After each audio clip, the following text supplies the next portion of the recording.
tardes. Tiempo de entrevista, tiempo de analizar la actualidad de Canarias. Y hoy en Canarias al Día lo queremos hacer de la mano de la diputada regional de Coalición Canaria y secretaria de organización del Partido Nacionalista en la isla de Tenerife. Hoy estamos con Rosa Dávila, a quien ya damos la bienvenida. Rosa, muy buenas tardes, gracias por estar con nosotros. ¿Qué tal? Encantada de estar con ustedes, David. Vamos a hablar de la actualidad, vamos a hablar de unos temas que son un poquito más complicados, como son los presupuestos autonómicos, pero la semana pasada ustedes en Coalición Canaria en Tenerife daban una rueda de prensa. Vamos a ver el titular del periódico El Día sobre esta noticia, en la que un poco cuestionaban lo que consideran el abandono de Tenerife en los presupuestos canarios para el año 2022. Ponían algunos ejemplos de eso que ustedes, insisto, consideran abandono por parte del Gobierno de Canarias a la isla de Tenerife. Vamos a empezar por aquí, si le parece, Rosa. ¿Por qué han dado esta rueda de prensa y por qué consideran que se abandona la isla de Tenerife? Mira, nosotros presentamos una enmienda a la totalidad al conjunto de los presupuestos porque entendíamos que efectivamente no dan respuestas a las necesidades que tiene Canarias, que a pesar de que hay una flexibilización de las reglas fiscales de la Unión Europea, el Gobierno no lo está sabiendo aprovechar para impulsar el conjunto de la economía. Pero es que si empiezas a bucear en el presupuesto te das cuenta cómo Tenerife se queda atrás no solamente en la inversión por habitante, sino cuando vas a partidas muy importantes para esta isla. Te pongo el ejemplo de vivienda pública. Pues hay partidas nominadas para todas las islas y no hay ni una sola partida ni para adquisición de vivienda ni para alquiler de vivienda social, 0 euros para Tenerife. Entonces resulta muy llamativo. O por ejemplo, un problema social de primer orden, como puede ser la construcción de plazas para personas dependientes, que además, si antes de la pandemia ya era un problema con la situación de cómo han evolucionado las personas mayores, realmente grave en nuestra isla. Hay muchísimas familias y, como sabes, en los hospitales personas están dadas de alta, pero que no se los pueden llevar sus familiares, no se pueden hacer cargo. Pues bien, la partida presupuestaria para Tenerife de plazas sociosanitarias pasa de 12,5 millones a 800.000 euros. Eso es un problema de presupuestación, pero sobre todo es un problema de incapacidad para gestionar y sacar adelante las necesidades de plazas, de viviendas públicas, de plazas para dependencia. ¿Con 800.000 euros qué se puede hacer? ¿Cuántas plazas se pueden...? Pues realmente nada, o sea, la realidad es que no puedes hacer nada y lo que ves es que ni el Cabildo ni el Gobierno han creado ni una sola plaza para residencias de mayores, personas con necesidades, personas dependientes a las que no les llega una ayuda y tampoco tienen una plaza ni concertada, ni pública, ni nada. En estos años no se ha creado ninguna plaza pública. No se han construido las plazas que se estaba previsto y realmente se ha abandonado. Y lo que vemos es cómo pues prácticamente con 800.000 euros vemos que no vamos a avanzar. Había todo un plan de sociosanitario o un plan de vivienda que se firmó.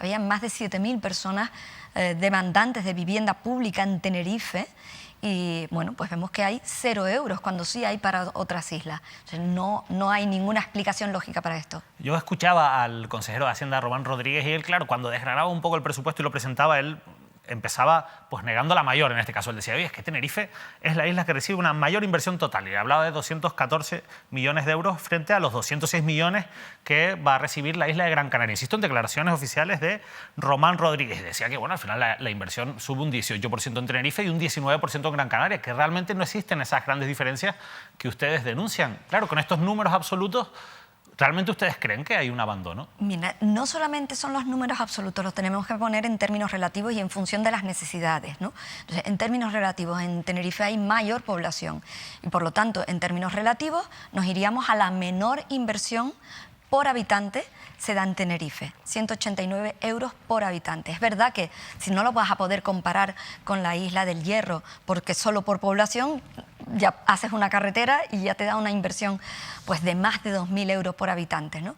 Pero sí es cierto que es necesario inversiones que son estratégicas en Tenerife, sobre todo inversiones sociales en sanidad, en educación, en políticas sociales, en plazas sociosanitarias, en viviendas que no están suficientemente dotadas. Pero es que además vas al presupuesto actual, es decir, ejecución 2021, y te ves a la ejecución de viviendas y ves que solamente han ejecutado el 15% de lo que tenían presupuestado. O sea, hay un problema gravísimo de gestión en este gobierno, no solamente de lo que pintan y cómo lo presupuestan, dónde ponen el dinero, sino que además cuando lo van a ejecutar vemos que las obras están paradas y que la ejecución, por ejemplo, a finales del mes de octubre en la inversión estaba en un 35% para el conjunto de las consejerías. La verdad es que alguien puede pensar, claro, es que ya estamos otra vez con el pleito insular. Alguien puede decir, quizás no debería ser una regla matemática de inversión por número de habitantes y que sea proporcional, sino, oye, que al final se cubran las necesidades de Canarias como un archipiélago. Usted ha sido consejera de Hacienda autonómica. ¿Por qué no esa mentalidad de hacer las cosas con una mentalidad más autonómica y no pensando en que se cumplan las inversiones para cada isla? No, lo que tienes que pensar es que cuáles son las necesidades de esa isla, ¿no? Y es perfectamente legítimo que un diputado de Lanzarote reivindique lo que se necesita para Lanzarote. Lo que resulta llamativo es que cuando lo hace alguien de Tenerife se le tacha de insularista. Eso es lo realmente llamativo. Cuando alguien del Hierro reivindica para el Hierro, está defendiendo su isla. Y nosotros aquí, como diputados elegidos por Tenerife, defendemos que Tenerife tenga lo que realmente se necesita. Y vemos cómo Tenerife va perdiendo peso institucional. O sea, ahora, si quieres, profundizamos un poco más en el papel de Pedro Martín, ¿no?, como presidente del Cabildo, pero desde el punto de vista económico, desde el punto de vista de impulso económico y social, ¿no?, y de peso político e institucional. Hablando de insularismo, ¿se nota mucho la presencia de Casimiro Curbelo dentro de este gobierno? ¿Se le trata bien en los presupuestos a la isla de La Gomera? Pues mira, yo no sé si se le trataba muy bien, que La Gomera iba a tener un presupuesto importante, pero por lo que he podido ver hoy en las enmiendas, ha conseguido dar un par de vueltas de tuerca al presupuesto. Hoy se presentaban las enmiendas y en los grupos del gobierno, PSOE, Podemos, etcétera, pues han pintado muchísimo más dinero, partidas presupuestarias estratégicas, impulsando el turismo, etcétera, para La Gomera. Nominadas. Nominadas. Bueno, la verdad es que no lo sabía, lo intuía, pero bueno, al final usted nos lo confirma. Es algo que en cualquier caso pues responde a los juegos y los equilibrios políticos, entiendo. Pero donde quizás tiene que haber una intervención que va mucho más allá de lo político es en la isla de La Palma, a raíz de todo lo que está ocurriendo. Ustedes han analizado y van a presentar, incluso lo explicaba antes, una enmienda a la totalidad del presupuesto. ¿Cómo queda la isla de La Palma en este presupuesto? Yo escuchaba a Román Rodríguez decir que es la isla que más aumenta en porcentaje la inversión, pero ¿ustedes creen que es suficiente, que se ha hecho el esfuerzo suficiente en estos presupuestos? Pues te voy a dar un dato. La Palma no tiene ni un solo euro para inversión para sacarla de la situación que está viviendo ahora. Es decir, solo euro. Cero. Es decir, lo que ha hecho este gobierno es autorizar al consejero de Hacienda para realizar las modificaciones presupuestarias, es decir, quitar de un lado y poner en La Palma, pero no destina ni un solo euro para la recuperación ni para la situación de emergencia que se vive en La Palma. Esa es la realidad. Han puesto en el articulado, es decir, en el texto articulado de la ley de presupuesto, que se autoriza al consejero de Hacienda, cosa que ya...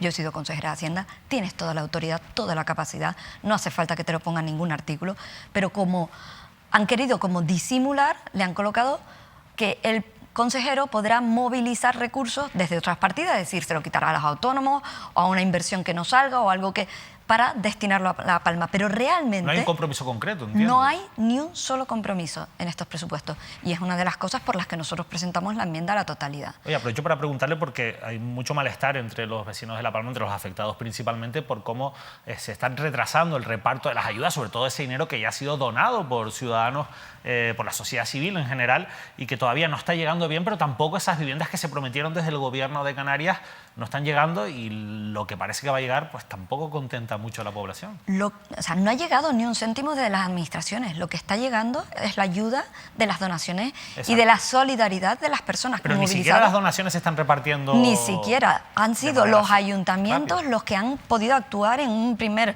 momento, pero realmente toda esa famosa oficina, realmente no, después de casi 70 y pico días y del panorama desolador, porque realmente es un panorama desolador, no hay un plan de choque de emergencias para atender a las personas y sus necesidades en este momento, no parece que nadie en el gobierno está pensando en cómo devolverle la ilusión para poder reconstruir La Palma, ¿no? Y el otro día yo estaba en la isla y hablas con las personas mayores, muchos de ellos, además los palmeros emigraron, ¿no? Fueron a Cuba, a Venezuela, de jóvenes, y gente de 70 años te decían, a mí no me pueden pedir que vuelva a reconstruir, que vuelva a reconstruir esta isla, ¿no? Esta tierra.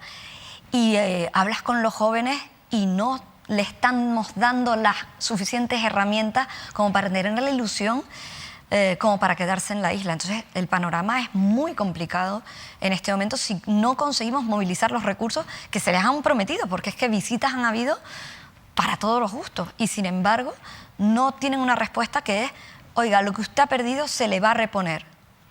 ¿Y no han pensado ustedes, o tiene Coalición Canaria pensado una alternativa hacia dónde tiene que ir, más allá de, lógicamente, el reparto de las ayudas inmediatas que son necesarias? ¿Cuál tiene que ser el futuro de La Palma? ¿Qué se tiene que hacer con la reconstrucción de La Palma? Lo primero de todo es que le tienes que dar una oportunidad a la gente, ¿no? Y para que puedan tener una oportunidad es poder reponer lo que han perdido sobre el valor del mercado antes de la erupción, y eso es lo que nosotros hemos presentado tanto en el Congreso de los Diputados y en el Senado como aquí en los presupuestos en el Parlamento de Canarias. Tiene que haber una ley del volcán, tienen que adaptarse todo a la realidad que está viviendo en este momento La Palma, pero que podría vivir en un futuro. No nos sirven las herramientas actuales ni de la ley del suelo, tienen que adaptarse a lo que está, a las singularidades y, desde luego, repensar las infraestructuras. Tú no puedes pedirle a una persona que vaya durante 1 hora y media para llegar de su puesto de trabajo a su casa, ¿no? Y mucha gente que ve familias que durante 1 semana, 2 semanas pueden estar desplazados, viviendo en casa de un primo, de un cuñado, pero hombre, 70 y pico días más tarde es bastante desesperante. Incluso estar en un hotel, ¿no? Si oyes los testimonios, me imagino que lo habrán hecho, sí. Es bastante desolador. Es una situación muy complicada, sin duda. Vamos a volver, Rosa, si le parece, a los presupuestos, porque me comentaba antes de empezar la entrevista que ha presentado una enmienda para intentar que se destine el dinero de esos estudios para el puerto de Fonsalía, que finalmente se ha descartado, a bueno, explíquemelo usted, un centro para el estudio marino de la zona, porque no hay ninguno en Tenerife. Mira, vamos a ver, el gobierno de Canarias, o más concretamente el Partido Socialista, tanto en el Cabildo como en el Gobierno, sigue empeñado en construir Fonsalía. Y han destinado en este presupuesto 300.000 euros para un macroestudio de la viabilidad de construir un puerto en Fonsalía. Yo creo que eso está más que descartado desde el punto de vista político y social, y la propuesta nuestra es que ese dinero, en vez de destinarse a ese macroestudio, a seguir pagando y tirando dinero por el sumidero, pues vaya para los biólogos que están estudiando la fauna marina, para un centro de recuperación de cetáceos, que en Canarias no hay ninguno y que además perfectamente se puede instalar en Fonsalía y utilizar las infraestructuras, carreteras que hay ahí, para además dar una ilusión renovada también a los vecinos de Guía de Isora, con un centro de recuperación de cetáceos, museo, lo que sea. Pero creo que son 300.000 euros para un macroestudio. O sea, que a pesar de que oficialmente se ha lanzado el mensaje de que se descarta Fonsalía, sigue habiendo una inversión ahí para pedir un estudio. Macroestudio, se denomina así, macroestudio de Fonsalía. Siguen empeñados en que Fonsalía es una alternativa, y nosotros entendemos, como yo creo que muchísima gente ya, prácticamente la sociedad tinerfeña, nosotros abrimos un diálogo abierto en el partido, después de años defendiendo la construcción de Fonsalía, donde realmente vimos que ni ambiental ni socialmente era aceptable, y por lo tanto sobre las infraestructuras que hay en la actualidad hay alternativas, y de hecho el propio Colegio de Ingenieros lo han dicho, ¿no? Y además es que se necesita una alternativa para lo que está ocurriendo, el colapso de los cristianos y el colapso de las carreteras aquí y ahora, no dentro ni de 20 años. Es que aquí y ahora tiene que haber alternativas para la situación. Le quiero preguntar por esas posibles alternativas, pero, por cierto, me voy a apuntar lo del macroestudio para preguntarle a José Antonio Balbuena. Estamos detrás del consejero, a ver si conseguimos que venga. Llevamos ya algunos meses, se nos está resistiendo, pero creemos que dentro de poco va a estar aquí, así que es una buena pregunta qué le parece, porque desde su consejería es donde principalmente se está fomentando el descartar Fonsalía, por lo menos de cara a la parte oficial. Pero no quiero moverme de aquí, porque voy a preguntarle, usted un poco hablaba ya de ese debate interno que han tenido dentro de Coalición, pero vamos a verlo un poquito más gráficamente, porque hace tan solo, en el mes de junio se producía esta rueda de prensa de Coalición Canaria, estaba José Manuel Bermúdez, Carlos Alonso. Coalición Canaria exige la ampliación del aeropuerto, el puerto de Fonsalía y el tren. Pero 3 meses después, esto era el mes de julio, perdón, 3 meses después, Coalición Canaria de Tenerife rechaza el puerto de Fonsalía de forma definitiva. Claro, Rosa, ¿por qué una cosa que ustedes tenían tan clara en el mes de julio, que además venía de una posición muy clara del partido a lo largo de los últimos años, se modifica en 3 meses? Realmente no fueron 3 meses, fue un proceso que abrimos en Coalición Canaria, en Tenerife, y que ha concluido con el rechazo definitivo a la construcción del puerto pero en de julio Fonsalía. lo seguían pidiendo todavía.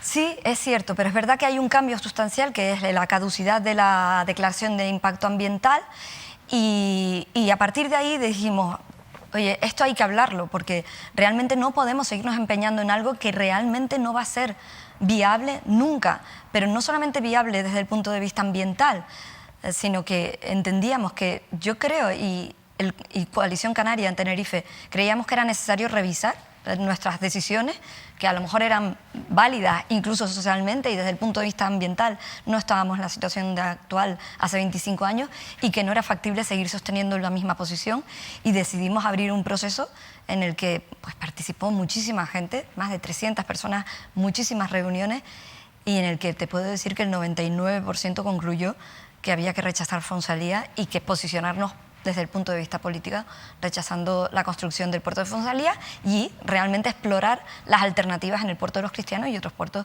y otras infraestructuras que ya están construidas, ¿no? Hábleme de esas alternativas en el puerto de los Cristianos. ¿Hay alternativas? Hay alternativas en el puerto de los Cristianos. El Colegio de Ingenieros y Técnicos Solventes lo han... realmente, para la situación de colapso actual, las soluciones son relativamente sencillas y además es actuar sobre la trama urbana, con lo cual no interfiere en vulnerar la biodiversidad, en alterar el medio ambiente, sino dar soluciones a lo que ahora mismo es un caos de tráfico. También hay alternativas, hay que ordenar el tráfico marítimo. En este momento los 2 barcos de 2 compañías en franca competencia, legítima, intentan llegar al mismo tiempo. Y para eso tienes una autoridad portuaria que tiene que ordenar los tráficos, igual que AENA ordena el tráfico aéreo. No porque haya las compañías quieran entrar al mismo tiempo en el aeropuerto, se les da un slot, se ordena. Con lo cual, una parte importante depende también de la autoridad portuaria, sin hacer mucho más. Aparte de inversión en los Cristianos, en los que puede haber un concurso público amplio, donde se busquen alternativas sin necesidad de consumir más. En este momento hay 2 tacones, con lo cual se trata de conseguir más plataforma, ¿no? ¿En el presupuesto autonómico hay alguna partida para intentar solucionar el caos del tráfico marítimo? En el tráfico marítimo no hay nada. Hay una pequeña partida que no recuerdo. Quizás algo.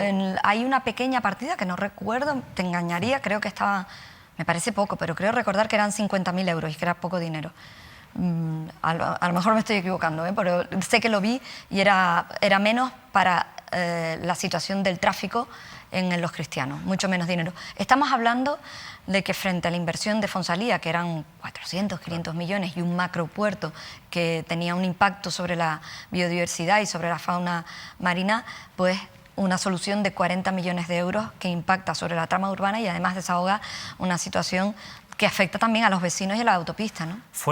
Hablando de colapso de tráfico, claro, es inevitable hablar de la situación que están teniendo también las autopistas y las carreteras en general de la isla de Tenerife. Se nota, se percibe, cualquiera que conduzca se da cuenta de que cada vez hay una mayor congestión de tráfico, cada vez hay más vehículos, cada vez hay más colas, cada vez es más insufrible la situación del tráfico en la isla de Tenerife.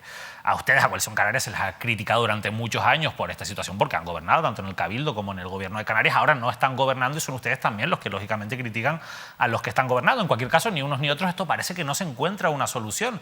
¿Ustedes qué opinan de la situación actual, sobre todo de las medidas que se han puesto sobre la mesa? Parece que se van a hacer las obras de la rotonda del Padre Ancheta, la circunvalación de la laguna. ¿Ustedes creen que esto va a solucionar el problema? Yo no creo que vaya a solucionar un problema. Vamos a ver, yo creo que hay que abordar un debate serio respecto a cómo la movilidad en Tenerife y también el número de vehículos que hay en Tenerife. Tenemos en torno a más de 7 vehículos por cada 10 habitantes. Entonces, hay un territorio que es un territorio limitado, unas carreteras que desde luego no dan salida a ese número de vehículos, pero la alternativa, desde luego, es construir las carreteras para que haya una movilidad y no meterte de 3 carriles a un carril de doble sentido. El otro día, por ejemplo, estaba en San Juan de la Rambla y veíamos que hay una situación que se va a producir dejando aislados a vecinos de la Rambla y produciendo que sales en 3 carriles de unos túneles y te metes en un carril de ida y otro de vuelta, y si eres vecino de la zona, pues vas a tener que pararte en ese carril, con lo cual vas a colapsar. Entonces, hay que buscar soluciones soluciones que sean viables. Y lo cierto es que la congestión del tráfico es mayor que antes, que si antes las colas empezaban en el Sausal, ahora empiezan en la Orotava. Y que además pensemos que no está la totalidad del turismo y que tampoco están todos los coches de alquiler que antes habían en Tenerife, con lo cual yo creo que hace falta un debate, una reflexión de alternativas sostenibles y de priorizar el transporte público sobre el transporte privado.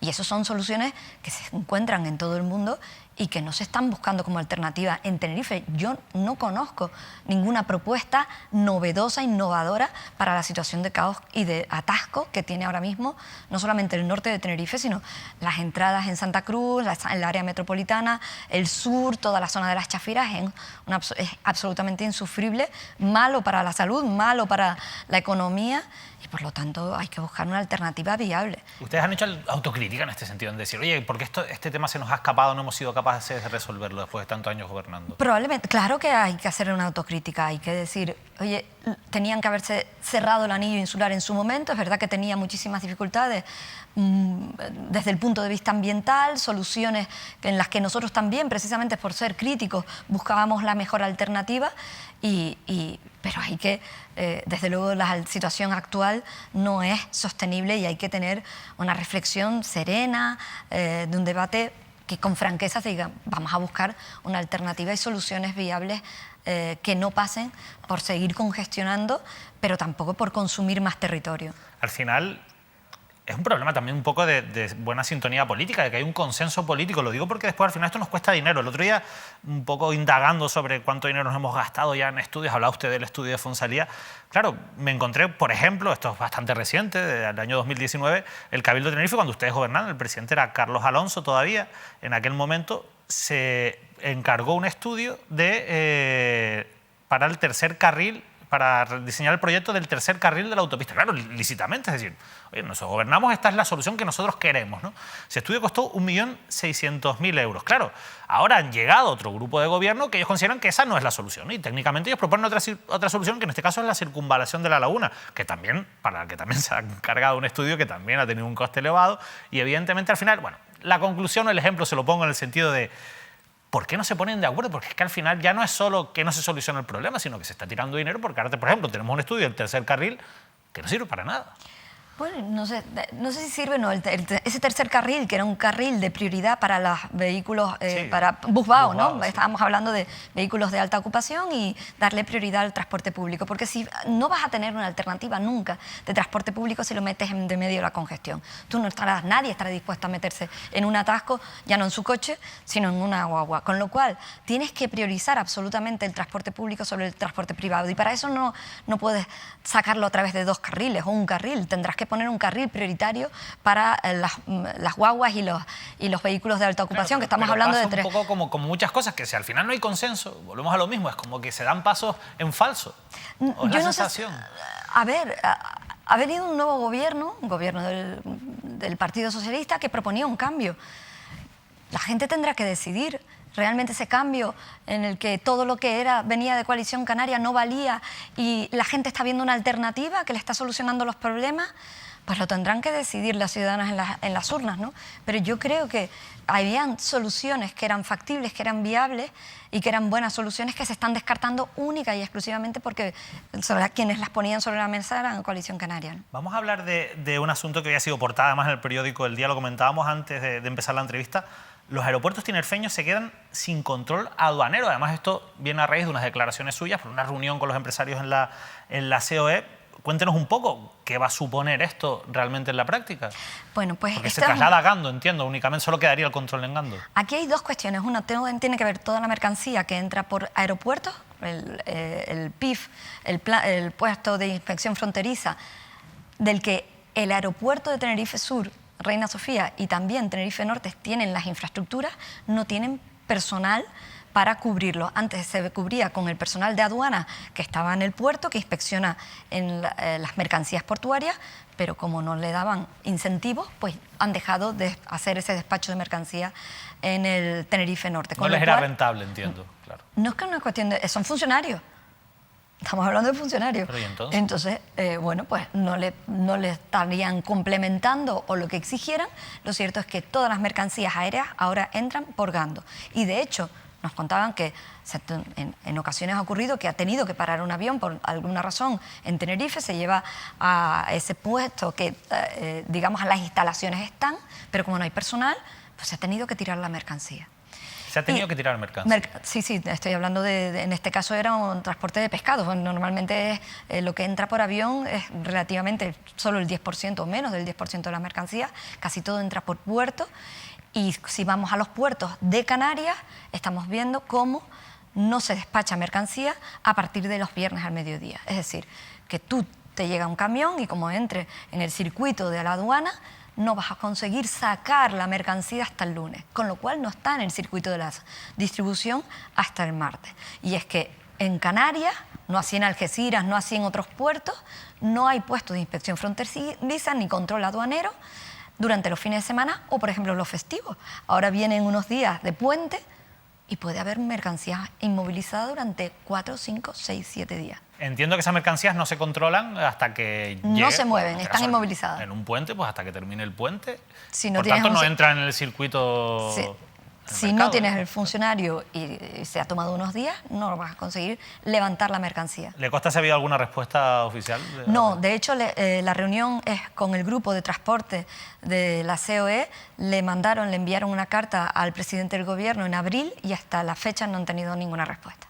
Una última cuestión que queremos abordar en esta entrevista, Rosa, porque la verdad, bueno, es una noticia que nos ha conmocionado a todos. La conocíamos en el día de ayer y es esta decisión, un auto judicial que provocaba el procesamiento de 6 personas, entre ellas el empresario canario Eustacio López por presunta, en este caso, prostitución de menores. La realidad es que es una noticia muy llamativa por la figura de Eustacio López, que es uno de los dueños de López-San, pero sobre todo por los hechos que se narran. Hay algunos aspectos en este asunto que nosotros, por cierto, el próximo martes en un programa, no tenemos puente en la tertulia, haremos un programa especial en el que nos vamos a centrar en contar algunos claves, algunos detalles importantes de este caso y otros asuntos, por supuesto, de actualidad. Pero Rosa Ávila, supongo que ha visto la noticia, ¿qué le parece? A ver, resulta impactante. Antes lo hablábamos, antes de entrar en la... Quizás, no sé, cuando tienes hijos pequeños y yo los tengo adolescentes, es durísimo, ¿no? Y leer el relato de la noticia. No puedo tener una posición que no sea otra de rechazo absoluta, sea una persona pública, un personaje conocido o sea quien sea, ¿no? Creo que los menores tienen que estar protegidos y que tenemos que socialmente no solamente rechazarlo, sino que además buscar la manera de proteger a las niñas y a los niños, ¿no? Es muy interesante. La situación es durísima. Esa reflexión, ¿no? Buscar la manera de proteger. Y llama mucho la atención porque algunas de esas mujeres menores, niñas en algunos casos, adolescentes que participaban o eran parte de esta red de prostitución, fueron captadas para esta red de prostitución, estaban en centros de menores tutelados por el gobierno de Canarias. ¿Cómo es posible que pueda pasar esto en centros que están tutelados por el gobierno de Canarias? No existe ninguna explicación para que eso ocurra, ¿no? Yo creo que todos sentimos una enorme impotencia cuando se tratan de niños, de niñas que están además bajo la tutela de un gobierno. Realmente hay que poner todos los medios necesarios para además tener bien cuidados a estos niños y desde luego niños y niñas que tienen que estar protegidos de la máxima manera, de la mejor manera posible, ¿no? Ya bastante están sufriendo como para entrar en un submundo tan horrible como el de la prostitución, ¿no? Es terrorífico. Sin duda, bueno, nosotros vamos a intentar un poco profundizar en este asunto también en la parte pública, es decir, a ver qué se ha hecho en estos años. Estábamos hablando del año 2016, cuando se conocía ya por primera vez esta noticia, hasta ahora para intentar enterarnos a ver si realmente se han puesto las medidas y se han mejorado los controles, porque evidentemente, como usted dice y como yo creo que cualquiera puede entender, esto no puede ocurrir en centros que son tutelados por el gobierno de Canarias. En cualquier caso, pasamos página. Rosa, muchísimas gracias por habernos acompañado. Ha sido una entrevista, yo creo que bastante variada. Hemos hablado de muchos asuntos económicos, pero también asuntos de la máxima actualidad. Nosotros de aquí le agradecemos mucho que nos haya acompañado. Gracias a usted, muchísimas gracias. Un saludo. Gracias. Rosa Ávila ha estado hoy con nosotros en Canarias al Día. Nosotros ya volvemos el lunes, no porque es festivo, pero sí que el próximo martes trabajaremos. Habrá Canarias al Día, la tertulia. No se lo pierdan, a partir de las 9 de la noche hablaremos de este programa especial, de esta situación que se ha conocido a raíz de ese auto judicial que procesa a 6 personas por una presunta red de prostitución de menores en la isla de Gran Canaria. No se lo pierdan.